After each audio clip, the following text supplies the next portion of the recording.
que eu tenho que fazer mesmo, Fernanda? Acho que já tá gravando. Já tá Apareceu? gravando. Começou a gravar. E eu tenho que abrir para você? Não, eu vou colocar a apresentação, tá? Então, eu vou pedir desculpa, porque era para estar mais silêncio, porque eu ia ficar em outro lugar, né? Só que eu tive um problema com o computador, e aí eu tive que ficar aqui em casa mesmo, e tem um bebê aqui em casa, cachorro, então pode ser que às vezes aconteça alguns barulhos. Inclusive, o bebê está no meu colo, tá? Vocês estão vendo não, mas ele está no meu colo. Eu vou disponibilizar a apresentação, compartilhar a apresentação e aí começar, tá bom? Deixa eu ver aqui.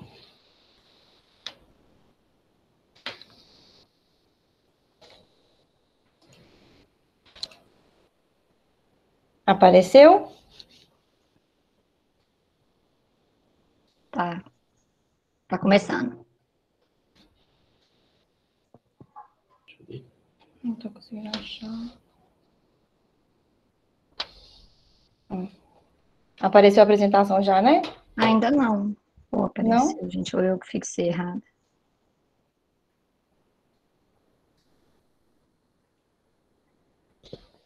Aqui tá aparecendo. Tá? Então eu que. Eles não estão vendo? Tá aparecendo então? Posso começar?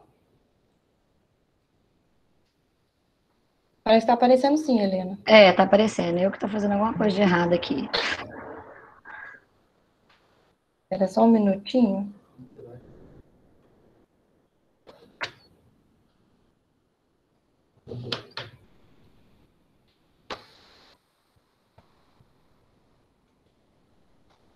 Então, vamos lá. Apareceu.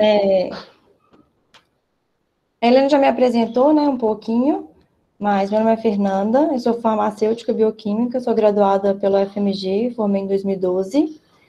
Eu fiz pós-graduação em atenção farmacêutica em 2018 pela Faculdade de Ciências Médicas.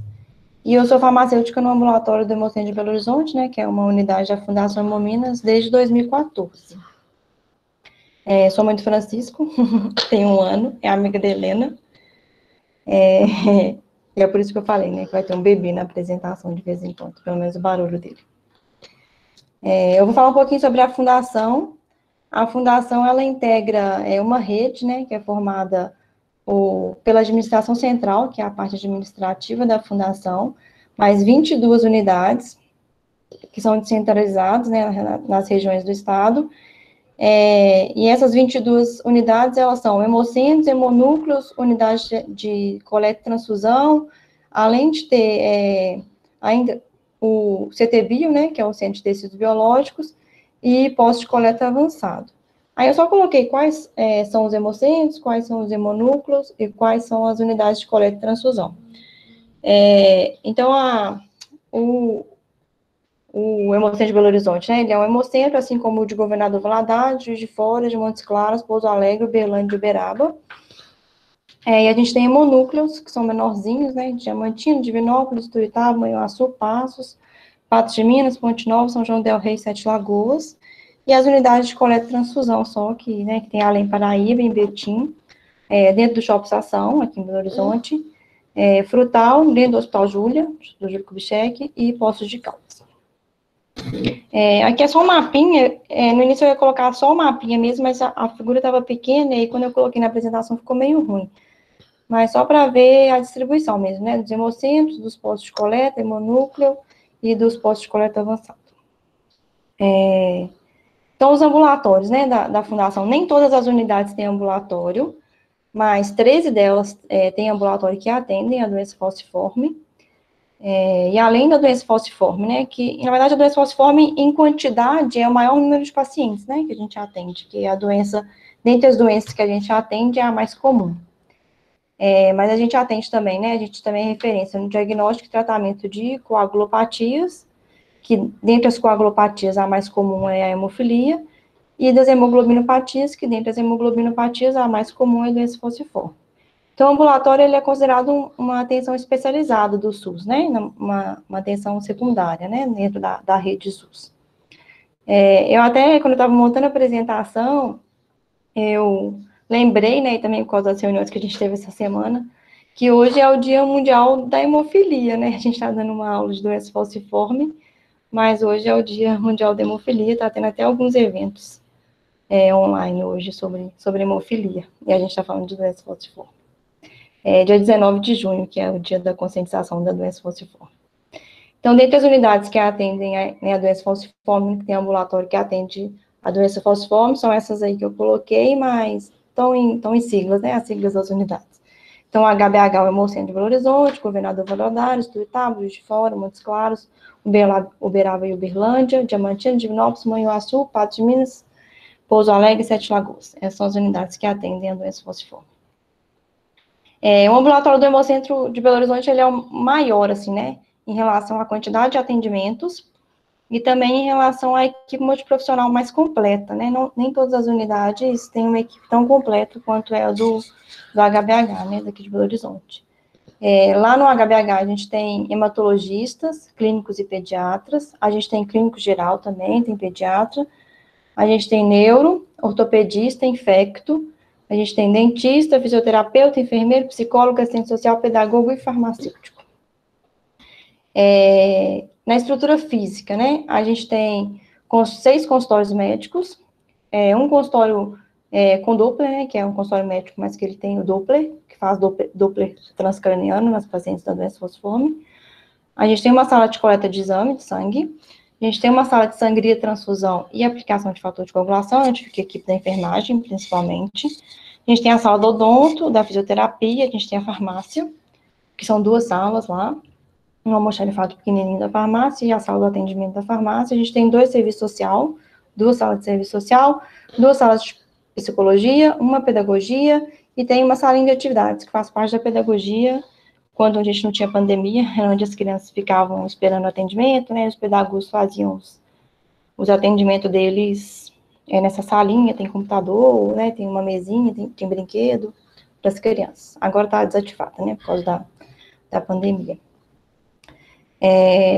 Agora falando um pouquinho sobre a doença, eu vou falar sobre a doença, vou falar um pouquinho sobre como funciona o ambulatório e um pouquinho sobre um trabalho que eu fiz, sabe? Na pós-graduação, uma pesquisa que eu fiz lá no Hemocentro.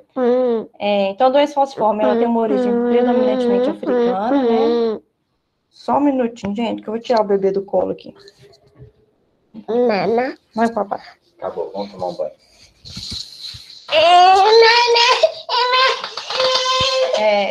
É uma origem predominantemente africana, tem uma maior prevalência em negros, né, e infelizmente no Brasil está associado a uma maior prevalência em pessoas com dificuldade de acesso à educação e à saúde.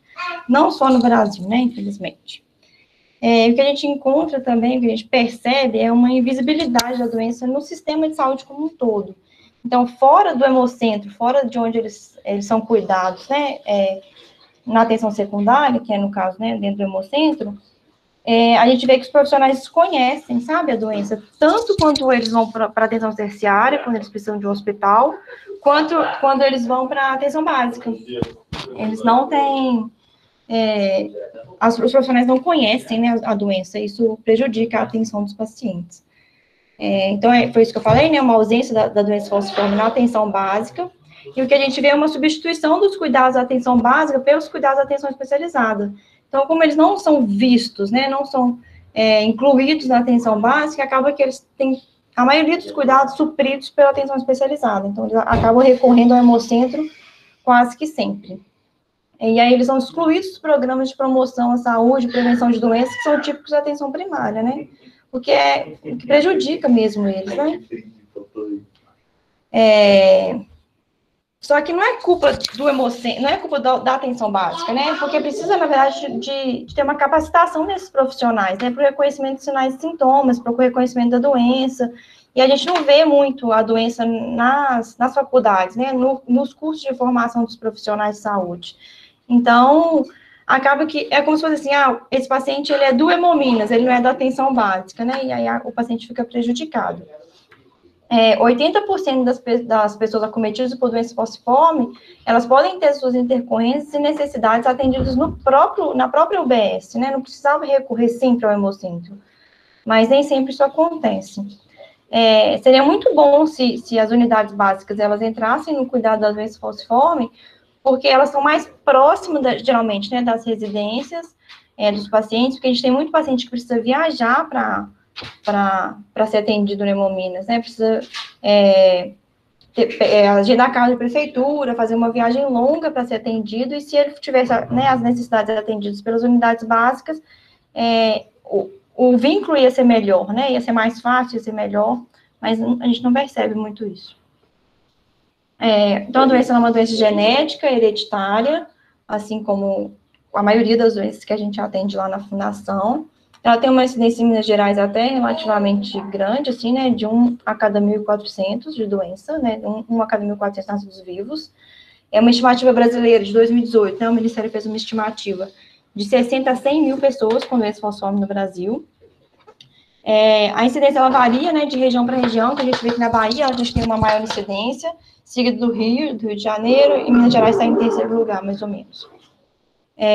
O que acontece é uma mutação no gene, né, da hemoglobina A, uma única mutação que ocorre a substituição de um único base nitrogenada, e aí que causa esse estrago todo, né, que a doença causa, que muda a conformação da hemoglobina dentro da hemácia. Para a gente ter um paciente, né, com doença falciforme, com anemia falciforme, a gente tem que ter uma mulher, né, que gesta um filho, uma mulher com traço falciforme, que gesta um filho de um pai também, né, com traço falciforme, e aí eles terão 25% de chance de ter um filho com anemia falciforme, né. Só que essa é uma das formas, né, da gente ter a doença. Porque quando a gente vê o gene em homozigose, né, o SS em homozigose, a gente fala que o paciente ele tem anemia falciforme. Mas a gente pode ter outras conformações genéticas que também também serão consideradas doenças falciformes, né? Então, por exemplo, se a gente tem a hemoglobina S junto com outra hemoglobina também mutante, né, que não seja anormal, que a normal é a A, né? Então, se a gente tem S-beta-talassemia, se a gente tem SC, SD, SE, tudo isso é considerado doença falciforme. Inclusive, SS também é considerado doença falciforme, mas quando a gente vê SS, a gente fala em anemia. Então, quando a gente fala em anemia falciforme, a gente está falando em um gene em homozigose. Os pacientes não, né? As pessoas que têm traço, né, que tem o A e o S, elas não têm doença, não são consideradas doentes, não têm manifestação clínica, mas elas merecem um aconselhamento genético, né? Elas merecem saber que elas têm chances de ter filho com a doença, né? Então, toda vez que a gente encontra um paciente com traço, eles têm direito de saber que eles têm chance de ter um filho com a doença. Todos os genótipos, né, S-beta-talassemia, SC, SD, SE e ISS, têm as mesmas manifestações clínicas. Então, não vai mudar a clínica, não vai mudar a condução clínica do caso.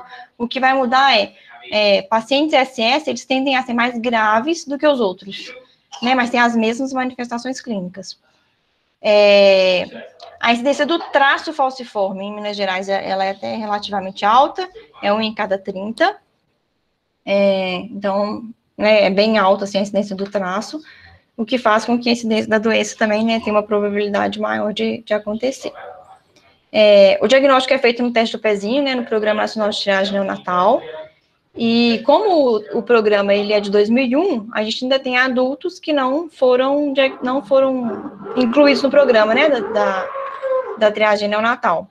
Então, toda vez que a gente encontra um paciente com a doença, né, que vem do teste do pezinho, um bebezinho que chega no Hemominas com o teste do pezinho positivo para a doença falciforme, a gente faz o estudo dos pais.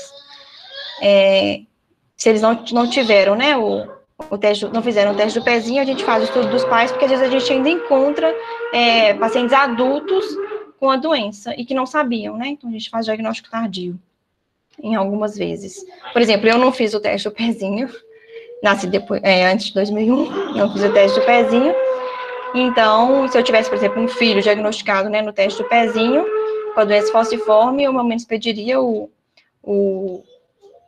meu exame, ou do meu marido, por exemplo, do pai da criança, para saber se a gente tem a doença, né? E de vez em quando a gente ainda acha alguns pacientes que não sabiam. O que acontece, né, com essa mutação da hemoglobina S? As hemácias ficam em forma de foice, né, de meia-lua, e com isso elas têm uma meia-vida menor, de 10 dias mais ou menos, sendo que o normal é 120. Elas são mais rígidas. Aí agora alguém resolveu ligar uma furadeira aqui em casa, né, aqui perto de casa, ótimo. As demais ficam mais rígidas. Elas têm uma hemólise intravascular crônica, os pacientes têm uma hemólise intravascular crônica. Com isso, né, acontece o derramamento do conteúdo da hemácia, isso gera uma vasculopatia, uma disfunção do metabolismo do óxido nítrico, um estado inflamatório crônico, os pacientes são inflamados crônicos, né, que a gente fala. Isso faz uma maior expressão de moléculas de adesão, isso causa uma hipercoagulabilidade. E é essa hipercoagulabilidade que vai gerar a maioria das manifestações, né, que vai gerar as crises de dor, né, porque na verdade é por causa de isquemia mesmo que eles têm a crise de dor. A disfunção dos órgãos também é por causa de microinfartos, né, que acontecem por causa da hipercoagulabilidade. E os pacientes têm uma anemia crônica, né, por causa da hemólise, que é crônica. As manifestações clínicas, elas são extremamente variáveis, por causa, também, né, por causa do genético, né, da genética da doença, que pode ser SC, SD, S-beta, tem várias formas, vários genes, né, que levam a doença, mas não só por conta disso, porque às vezes a gente vê paciente que é SS, que tem muita manifestação, e a gente vê paciente que é SS e tem pouca manifestação. Tem vários estudos tentando explicar isso. Existem outros polimorfismos genéticos, existem mutações de persistência da hemoglobina fetal, então o paciente que tem, além da mutação para a hemoglobina S, tem uma mutação que faz com que a hemoglobina fetal não caia ao longo da vida, né, ela permaneça alta, isso é bom para o paciente, sabe, isso faz com que ele tenha menos manifestações clínicas, e além disso, condições de acesso à saúde e educação, então pacientes que têm mais condição de acesso à saúde e educação, a gente vê que eles são pacientes menos, que têm menos, não que têm menos manifestações, mas têm menos sequelas, né, porque eles têm condições de correr atrás e de prevenir melhor do que pacientes com uma vulnerabilidade social maior, né. Então, em relação à síndrome, às manifestações clínicas, a gente tem síndrome mão-pé, que acontece geralmente nos bebezinhos, antes de 1 ano, que a mãozinha e o pezinho, né, fica inflamado, como se fosse uma inflamação, fica quente, inchado, mas é por causa de entupimento dos vasinhos mesmo. Geralmente, o tratamento pode ser em casa, com aquecimento, hidratação. Se não melhorar, aí tem que procurar atendimento médico. O sequestro esplênico agudo é uma manifestação grave, que já na primeira consulta, as mães, elas são apresentadas ao baço da criança, né, então elas precisam saber que o baço existe, que ele é um órgão que é capaz de ser palpado, e que se a criança ficar moadinha, né, se a criança ficar pálida, se elas verem que a criança tem alguma coisa relacionada com, né, alguma manifestação que pode ser associada ao sequestro, ela precisa de atendimento médico, e precisa de atendimento médico urgente, porque isso pode evoluir ao choque, né. Então, a gente tem vários pacientes que as mães já salvaram, que às vezes moram em zona rural, assim, e aí corre para a cidade mais próxima e fala, o meu filho está tendo sequestro esplênico, chega já com diagnóstico mesmo, porque elas são treinadas mesmo, né, elas aprendem a identificar os sinais, porque a gente sabe que as equipes de saúde muitas vezes não vão conseguir identificar. Então, a gente tem mãe que palpa baço, sabe? A gente tem mãe que aprende tamanho de baço das crianças para poder ajudar, né, as equipes de saúde. Então, os pacientes, eles têm também, né, uma anemia icterícia por causa da hemólise, o que gera bastante preconceito, né, então, às vezes o paciente tem o olhinho um pouquinho amarelo, né, tem uma pele um pouquinho amarelada, e aí é muito associado à hepatite, o povo acha que pega, né, que vai ser transmitido, né, então a pedagogia é muito importante, principalmente na parte escolar, né, para mostrar para os professores mostrarem para os coleguinhas da escola e para as outras mães que não é uma doença contagiosa. Infecção, né, é uma manifestação clínica importante e que mata muito, assim, né, principalmente as crianças, tem um índice de mortalidade alto, principalmente antes de iniciar, né, antes do protocolo ter a profilaxia com PENV oral, as crianças evoluem para óbito por causa de infecção, né, às vezes bem na primeira infância. Uma manifestação clínica que é incapacitante, bem incapacitante, assim, para os pacientes, é a crise álgica, né, a maioria dos pacientes já teve pelo menos um episódio, tem vários pacientes têm mais de um episódio por ano de crise álgica. Úlcera de perna e osteonecrose é um desafio, né, porque o hemocentro, ele não tem condição de cuidar das úlceras, né, porque eles têm consultas para tratar a doença, mas não para tratar a úlcera, porque a úlcera precisaria de uma equipe de enfermagem treinada, a gente precisaria de medicamentos, de curativos, para isso a gente não tem no hemocentro. E aí é um desafio, porque a UBS teria que assumir esse papel, e muitas vezes a gente não consegue, né? Com que as UBSs, elas assumam esse papel de ajudar, né, no cuidado das úlceras dos pacientes. Acidente vascular cerebral, a gente tem alguns pacientes, bastante, na verdade, com sequelas, por isso a equipe da Fisio é muito importante lá pra gente. Síndrome torácica aguda, é uma manifestação pulmonar, né, importante, séria, que também requer internação. E hipertensão pulmonar, a gente também tem, né, alguns pacientes com hipertensão por causa da doença. Priaprismo, é um tabu, assim, né, e até conversei bastante com a Helena sobre priaprismo um dia. A gente tem uma equipe predominantemente feminina, tanto dos hematos, quanto da equipe multidisciplinar, sem ser os médicos, né, então, a assistente social é feminina, farmácia é feminina, psicologia é feminina, só o pedagogo que é homem, a gente fisioterapeuta, a gente tem um deles é homem, mas é difícil o paciente do sexo masculino, ele se abrir, né, para uma equipe predominantemente feminina a respeito do priaprismo, a gente vê um tabu nisso aí.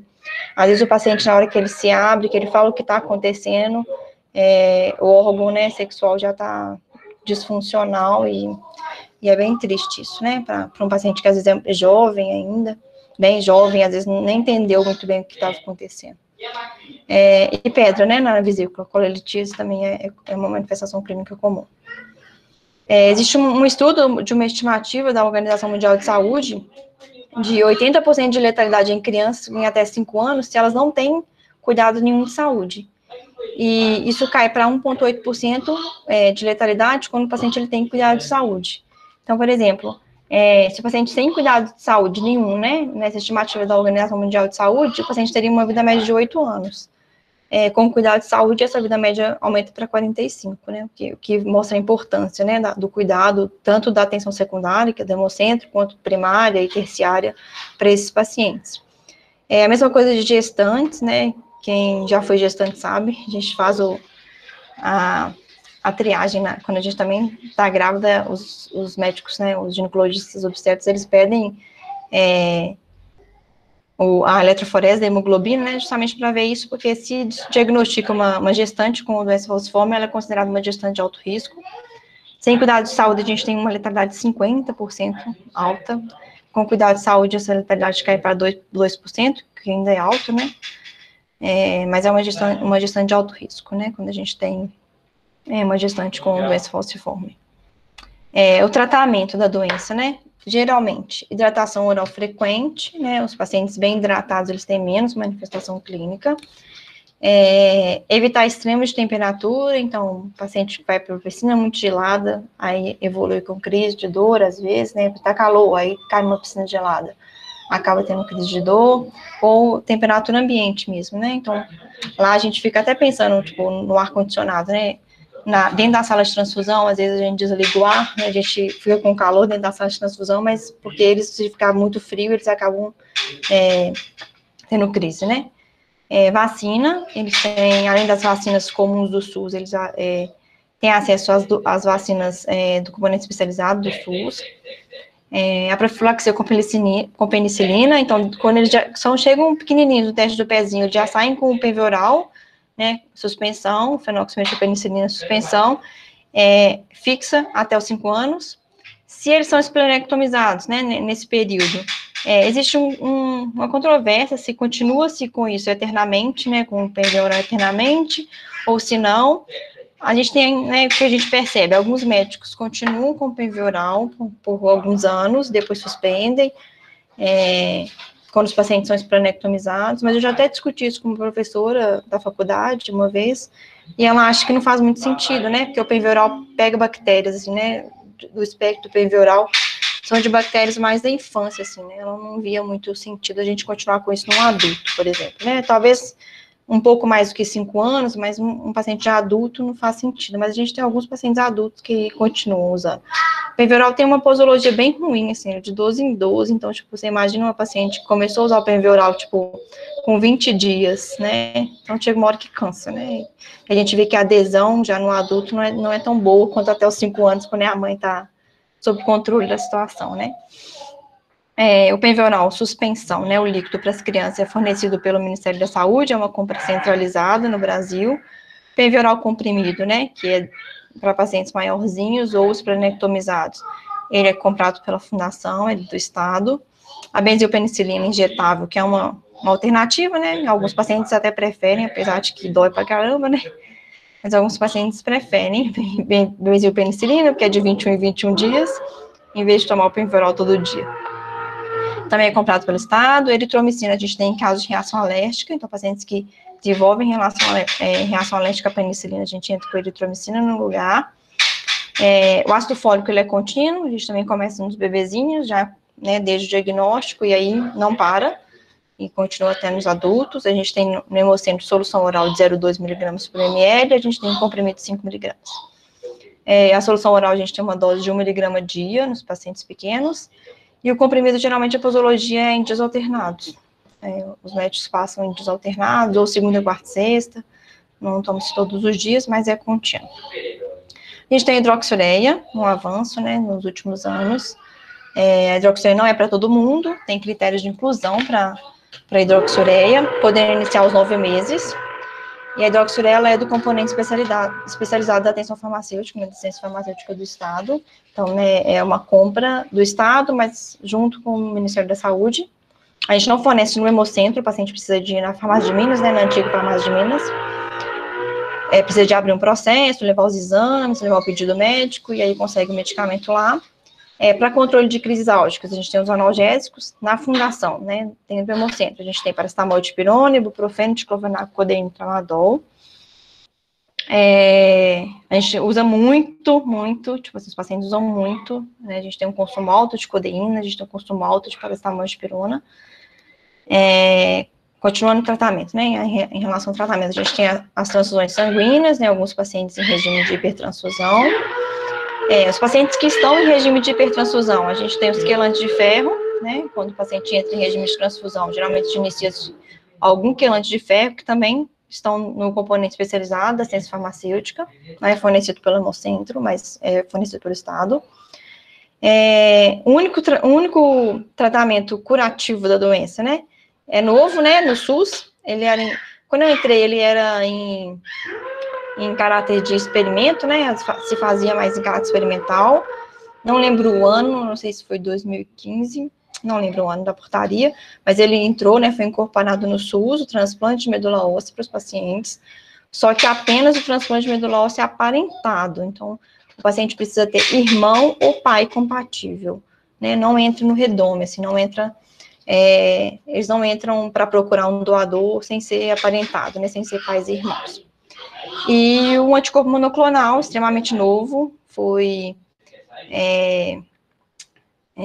entrou né, pediu aprovação na Anvisa, né, no ano passado, se não me engano foi em março ou abril que conseguiu aprovação, no ano passado, crizanlizumab.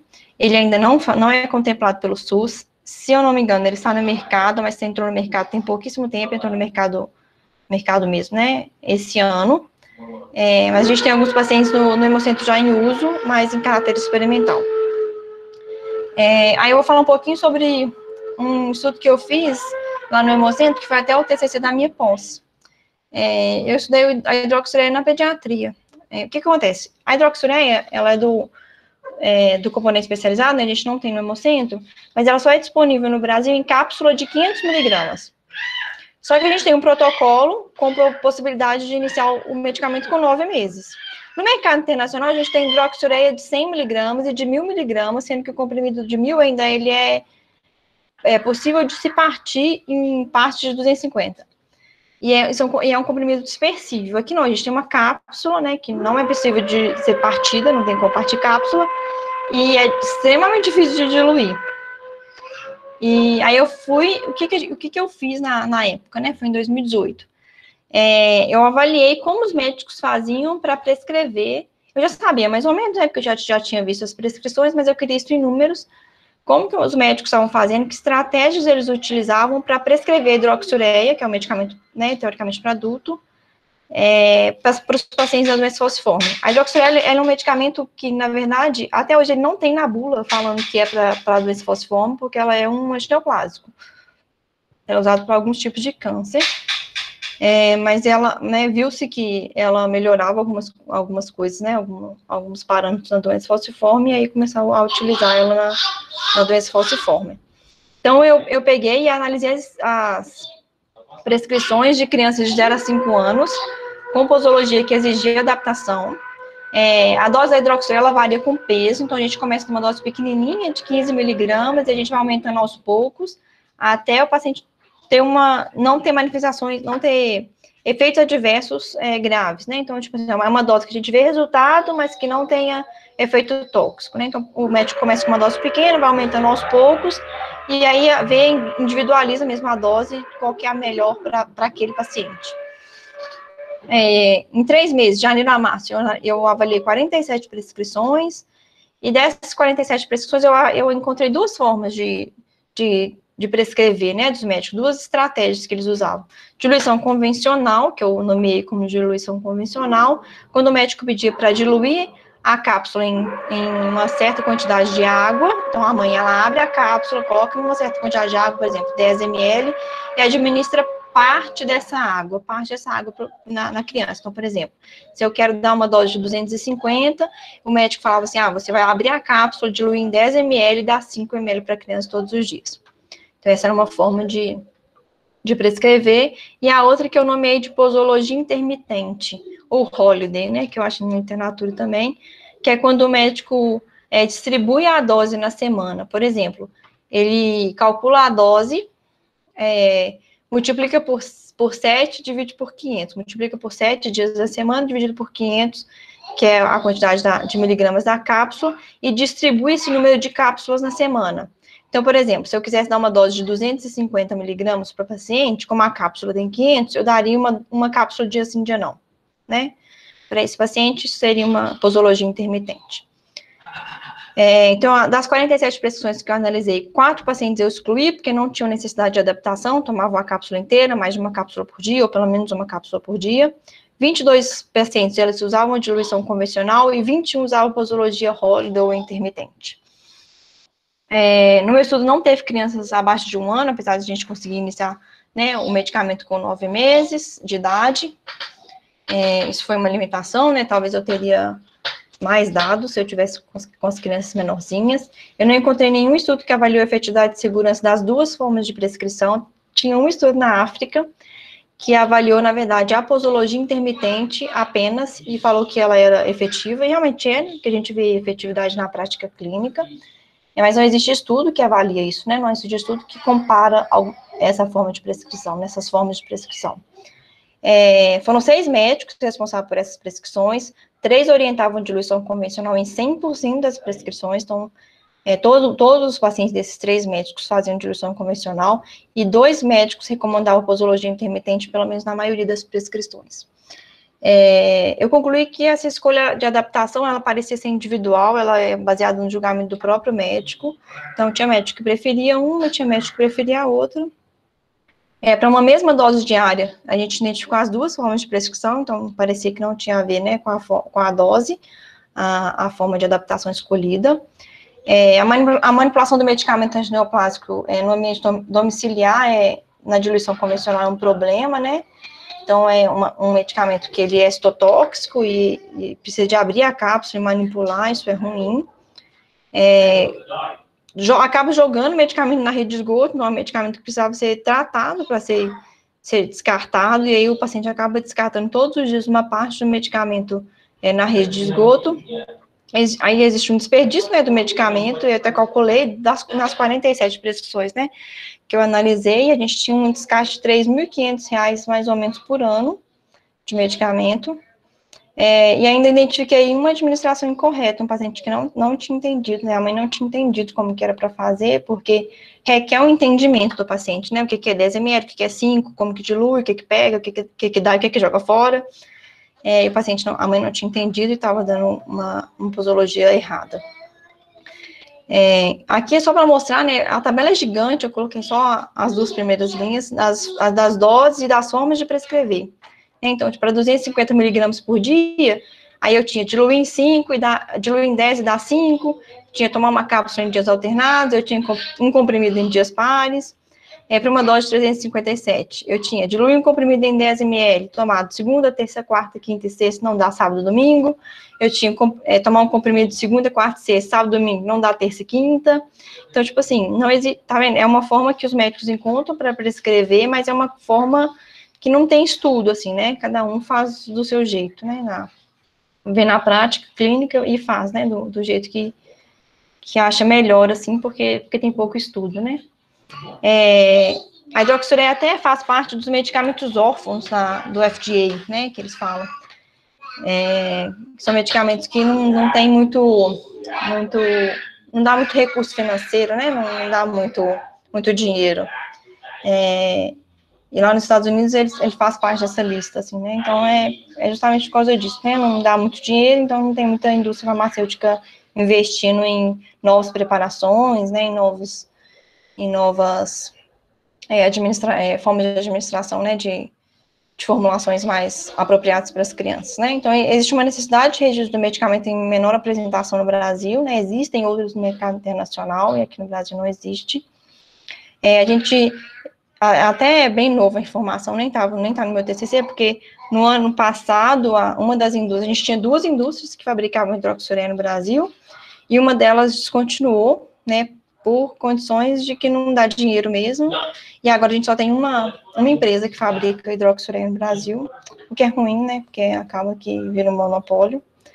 Então a gente precisa, além de incentivo para desenvolvimento de novas formulações, ou então desenvolvimento farmacotécnico mesmo, né, tipo, das farmácias de manipulação, conseguir fazer a preparação sólida virar líquida, que não xaropinho. Algumas farmácias fazem isso, mas para a farmácia fazer isso, né, para a farmácia de manipulação fazer esse desenvolvimento farmacotécnico, ela precisa de uma autorização, porque como é um medicamento histotóxico, né, não é toda farmácia de manipulação que pode fazer.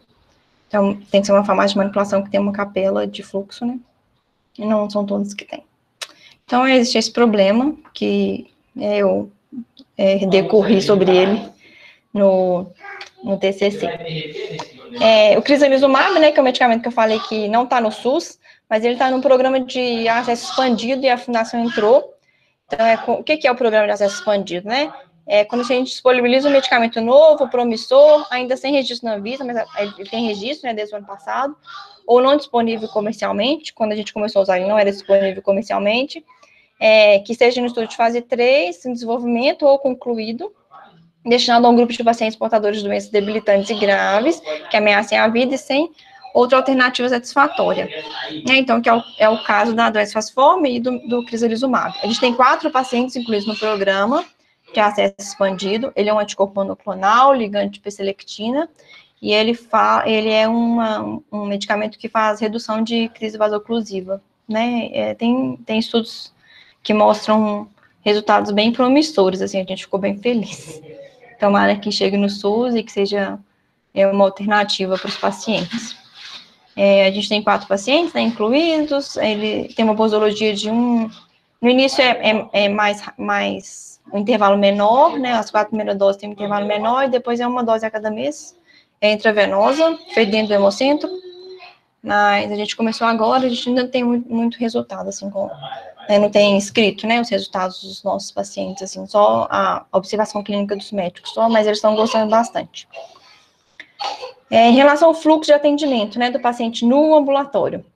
O paciente chega pequenininho, né, no teste do pezinho, o teste do pezinho é feito pelo NOPAD, e aí o paciente chega para mais ou menos com 20 dias, o Unupad, ele faz o teste do pezinho, ele manda o resultado para a unidade básica tria os pacientes positivos e encaminha para consulta no Hemocentro.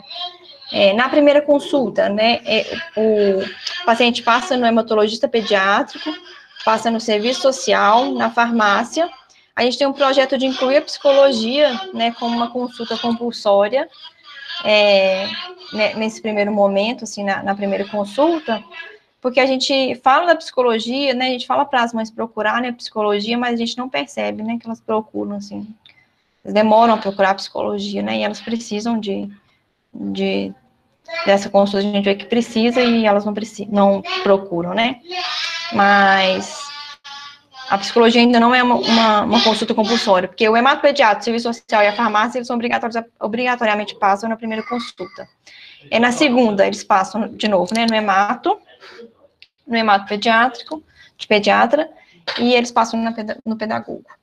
É bem fechadinho, assim, né, o fluxo, quando o teste do pezinho é feito no SUS, né, pelo Unupad. Um problema, pacientes que fazem teste do pezinho na rede particular. E aí, às vezes, leva para o pediatra, e o pediatra não identifica, não sabe identificar a doença falciforme no resultado do teste do pezinho. E aí, o paciente fica perdido na rede, e às vezes a gente recebe pacientes que não sabem o que fazer, porque não sabiam nem que tinha doença, e aí quando tem manifestação que chega. Às vezes chega com 1 ano, né, que deveria chegar com 20 dias, como gosta com os pacientes do SUS. A gente tem diagnóstico tardio para os pacientes que são diagnosticados pela rede particular, infelizmente. Isso quando eles passam na farmácia, por que a gente, né, é uma consulta compulsória? Porque eles saem com já o penvioral e o ácido fólico, né, principalmente, né, na receita, e o penvioral é um antibiótico que precisa de diluição, em pozinho, né, precisa diluir, então a farmácia entrega um formulário desse aí, bonitinho, com o nome, que dia que ele vai começar o remédio, que dia da semana que ele vai preparar um penvioral novo, porque quando a gente prepara o penvioral, a cada 7 dias eu tenho que trocar o frasco, então é sempre o mesmo dia da semana, eu escrevo lá em cima, lá no bonitinho, o dia da semana que ele vai sempre, que a mãe sempre vai preparar, eu mostro a posologia, o telefone da farmácia, me apresento, eu entrego essa orientação por escrito também, o verso desse formulário, ele tem uma orientação por escrito, a gente telefona para os pacientes para saber se está tudo certo, com o tempo, né, depois de um tempo em que eles começaram. Agora, em relação à referência e contra-referência, né, no SUS, a inclusão na doença na atenção básica é um desafio diário, a gente tem reunião de equipe, a gente fala muito disso, né, que a gente precisa incluir os pacientes na atenção básica, então a gente tenta várias formas de inclusão da atenção básica, de chamar a atenção básica para ajudar. Saúde mental é um desafio. Antes da pandemia, a gente estava até com uma equipe de saúde mental, sabe? Referência de saúde mental que ia no Hemocentro ajudar a gente tem muito paciente com problema de saúde mental também, a gente não sabe como lidar, né? No Hemocentro a gente não tem psiquiatra, então fica bem difícil. Em relação à atenção terciária, em Belo Horizonte, a gente tem um fluxo bem bonitinho, que é com o Hospital João Paulo II, o Hospital Infantil João Paulo II, né, o CGP, ele é vizinho do ambulatório, então, tipo assim, quando o paciente pediatra que reside em Belo Horizonte tem alguma intercorrência, a gente fala, vai para o CGP, né, para o João Paulo II, porque eles são acostumados, eles têm uma parte lá só de doença falciforme, a equipe do João Paulo II é bem amarradinha com a equipe do ambulatório, então, tipo assim, eu tenho contato da farmácia de lá, a psicologia do João Paulo II tem contato da psicologia do ambulatório, então, toda vez que a gente, né, um paciente nosso internado e o João Paulo II identifica alguma coisa social, ou identifica alguma coisa psicológica, alguma coisa relacionada com medicamento, eles entram em contato e falam o que eles identificaram, a mesma coisa da gente, discute caso, é bem legal. Para adultos, não é tão certinho, assim, não é tão amarradinho, mas o de Lomberes, né, o pudor de Lomberes é uma opção para os pacientes adultos que moram em Belo Horizonte. A gente tem mensalmente discussões de casos no Hemocentro, então a gente tem reuniões mensais da equipe multidisciplinar, todo mundo participa, a gente leva os casos clínicos, né, as coisas que algum profissional identificou, né, algum caso que algum profissional identificou que necessita de ajuda, né, de todo mundo para tomar as decisões. Aí nessas reuniões a gente define plano de cuidado, a gente define o profissional de referência que vai tomar, né, as ações. e a gente dá o retorno nas reuniões seguintes a respeito daquele caso. Então, é isso. Obrigada, esse é o meu e-mail pessoal e o do Hemominas, para quem quiser. E é isso. Espero que o Francisco não esteja atrapalhando vocês demais. Que ele tá chorando. Vocês estão escutando, né? Ah, mas deu pra ouvir tudo direitinho, acompanhar a aula tranquilo. Não sei se alguém gostaria de fazer alguma pergunta. Alguém tem alguma pergunta?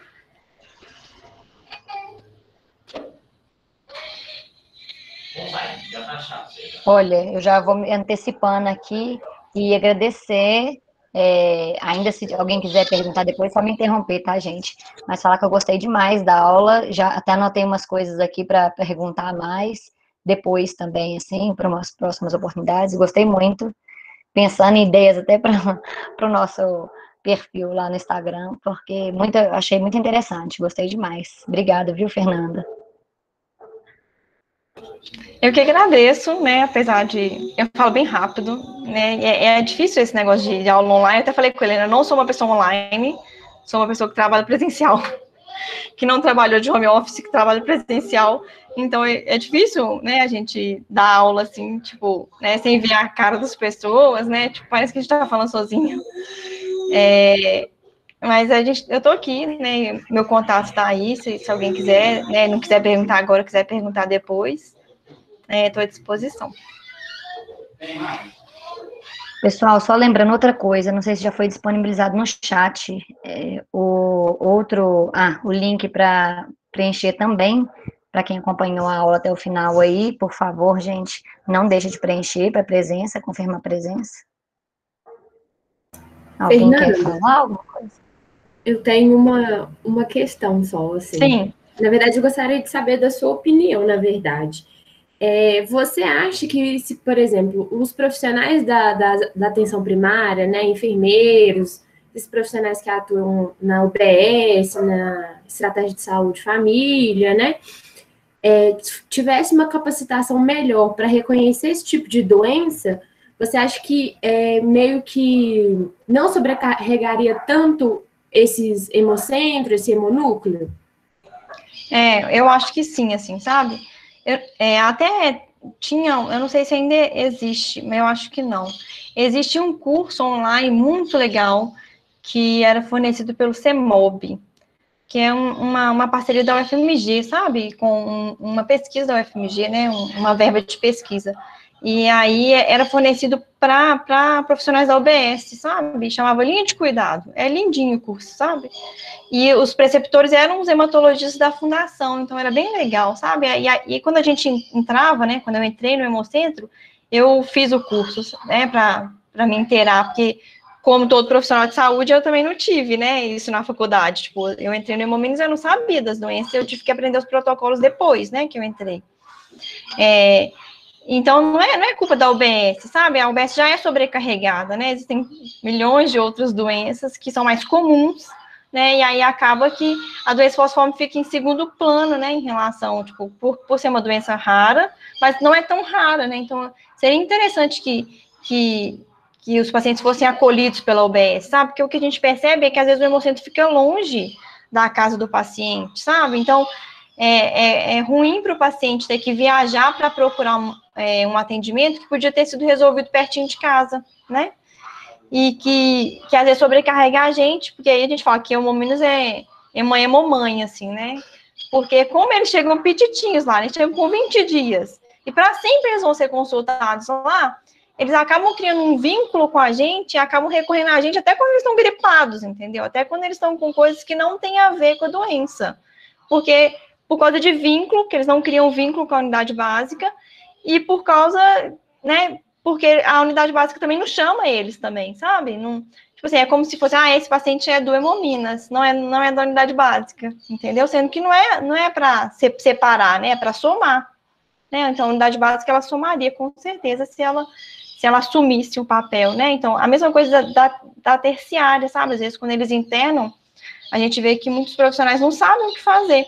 Tanto que existe, o Hemominas, ele atende de segunda a sexta, de 7 às 18, o Hemominas aqui de Belo Horizonte, tá? No Hemocentro de Belo Horizonte. De segunda a sexta, de 7 às 18, sábado, domingo e feriado, de 7 ao meio-dia, né? Meio horário, 7 ao meio-dia. Mas fora dos horários de funcionamento, inclusive de madrugada, existe um telefone celular que tem sempre um hematologista de plantão.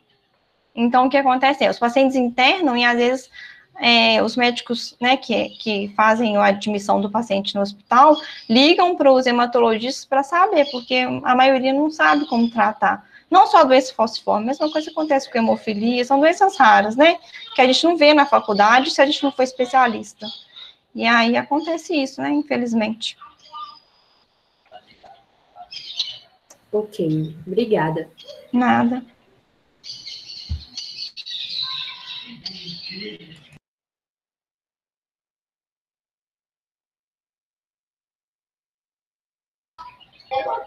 O João Marcos está perguntando aqui, uma pessoa que foi diagnosticada com uma doença falciforme, qual é a estimativa de vida da pessoa? Existe, fora os medicamentos, algum outro meio para intervir no o avanço da patologia? É uma doença, em relação à estimativa de vida, é difícil saber, né? Porque tem pouco estudo no Brasil, né? Existe até aquela estimativa que eu coloquei no slide, 45 anos mais ou menos, se a pessoa tem cuidados de saúde, né? O que a gente percebe os pacientes, eles vão tendo, a não ser o transplante de medula, que vai curar o paciente, né? Que é uma coisa rara, são poucos pacientes que têm acesso ao transplante, que têm compatibilidade dentro de casa, né? Entre irmãos ou entre pais. Os pacientes, eles têm uma doença que progride, né? Infelizmente, né? Vai tendo cada vez mais lesões de órgãos, cada vez mais manifestações. Então, paciente de 45 anos já é considerado um paciente velhinho, né? Com doença falciforme, assim. Depende do genótipo, né? Tô falando do paciente SS. Então, já é um paciente que tem muita complicação, que toma muito remédio, né? Que já tem hipertensão pulmonar, que já tem muita coisa, né? Tipo, de lesão de órgão mesmo. Então, é uma doença progressiva, né? Infelizmente.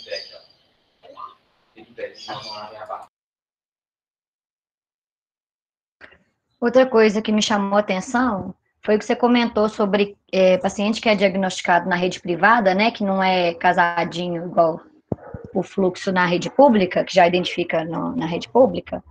Isso acontece, Fernanda, assim, com alguma frequência? E qual que é a dificuldade do pediatra da rede particular de identificar isso?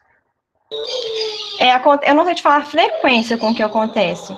O que acontece, de vez em quando a gente encontra pacientes com a doença e que são diagnosticados na rede particular e que não são encaminhados com rapidez, meio porque, às vezes, o pediatra reconhece que o paciente tem a doença, mas ele não sabe, tipo assim, qual o fluxo, né? O pediatra em particular não sabe qual o fluxo, não sabe como que agenda a consulta. Então, o paciente sabe que tem, fica indo de um lugar para o outro, no SUS, sem saber o que procurar, como faz para agendar, onde que trata. E, às vezes, ele não sabe ler o exame. Por que acontece? A hemoglobina fetal, ela atrapalha, né, na leitura, porque ela tá alta também. Então, na hora da eletroforese, quando se faz o teste do pezinho, a hemoglobina fetal tá lá em cima também, sabe? Então, geralmente vem FS nos pacientes falciformes, que tem a fetal identificada e tem a OS identificado. E, às vezes, o médico vê aquilo e acha que é traço, entendeu?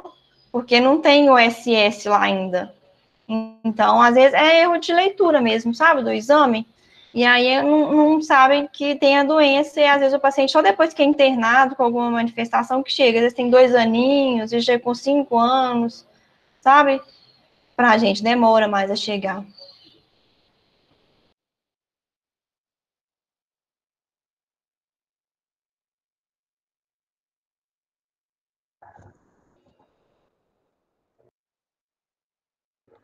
Tá certo.